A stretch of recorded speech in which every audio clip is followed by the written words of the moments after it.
વિદ્યાર્થી મિત્રો, આ સૂત્ર તમે બધાએ જોયું જ હશે, તો ચાલો આજે આપણે સમજવાનો પ્રયત્ન કરીએ કે આ સૂત્રની સાબિતી આપણે કેવી રીતે આપી શકીએ. તો મિત્રો, મારી પાસે એક અહીં ચોરસ છે જેની લંબાઈ a છે. તો મારા પાસે જે ચોરસ છે એનું ક્ષેત્રફળ મારું થશે a નો વર્ગ. હવે આપણે આ ચોરસમાં એક બીજું નાનું ચોરસ દોરીએ. હવે અંદર જે નાનું ચોરસ દોરેલું છે એની બાજુની લંબાઈ છે b.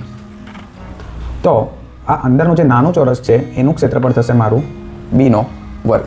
તો હવે આપણે જોઈએ કે આપણે જે સાબિતી આપીએ છીએ એનો વર્ગ ઓછા b ના વર્ગની તે કંઈ કેવું હશે. તો આપણે જોઈએ તો આકૃતિમાંથી આ a નો વર્ગ છે એમાંથી આ b નો વર્ગ હું માઇનસ કરી નાખું તો આપણા પાસે કંઈક આવી આકૃતિ રહેશે.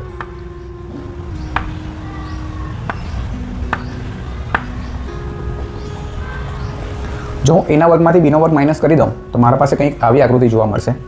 હવે આ જે મને મળેલી આકૃતિ છે એને હું બે લંબચોરસમાં વિભાજિત કરી દઉં છું. ઉપરનો છે લંબચોરસ 1 અને નીચેનો છે લંબચોરસ 2. હવે લંબચોરસ 1 નંબરનો છે એને તમે જોશો તો એની બાજુની લંબાઈ થશે a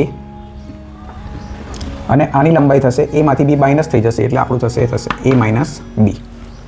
તે રીતે નીચેનો જે બીજું લંબચોરસ છે તો જે બીજું લંબચોરસ છે એના માટે મારી આ બાજુની લંબાઈ થશે b અને આ બાજુની મારી લંબાઈ થશે a માઇનસ b.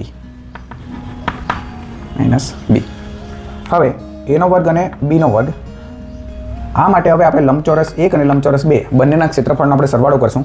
તો આપણને ખબર છે કે ભાઈ લંબચોરસ 1 નું ક્ષેત્રફળ આપણે જોઈએ તો લંબાઈ ગુણ્યા પહોળાઈ એટલે આપણને મળશે a કૌંસમાં a માઇનસ b. એ રીતે ક્ષેત્રફળ બીજા ચોરસ માટે આપણે જોઈશું તો આપણું પાસે થશે b a માઇનસ b. હવે આપણે બંને ક્ષેત્રફળોનો આપણે સરવાળો કરી દઈએ તો આપણા પાસે મળશે a ઓછા b વત્તા b કૌંસમાં a ઓછા b. હવે તમે જોઈ શકો કે આમાંથી અને આમાંથી આપણે a ઓછા b ને આપણે કોમન લઈ લેશું તો આપણા પાસે રહેશે a ઓછા b અને થઈ જશે a વત્તા b. તો આપણને શું મળી ગયું? આપણને a વર્ગ માઇનસ b નો વર્ગ.